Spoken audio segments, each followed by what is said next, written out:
have never been one to follow the crowd, especially when it comes to what I believe is right. Some of my friends mock my choice of standing by a president they consider cheap, but I don't mind. To me, leadership is not about perfection. It's about courage, action, and love for the country. And this man, despite all his imperfections, proved that he cared for our nation more than he cared for himself. When my country was drowning in crime, drugs, and hopelessness, he stepped up and did what needed to be done. Many leaders before him made promises, yet nothing changed. But under his leadership, I finally saw action. Streets became safer, criminals were held accountable, and people felt a sense of order that had long been lost. He wasn't the most ideal leader, but he had the heart to fight for his people, even if it meant making difficult and unpopular decisions. I know my stance isn't popular among some of my friends.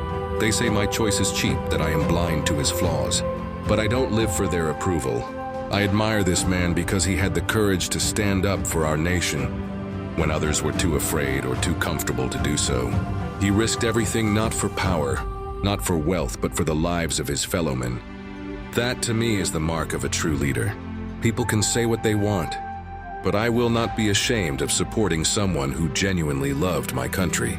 I refuse to be pressured into hating a man who, despite his shortcomings, chose to serve rather than be served.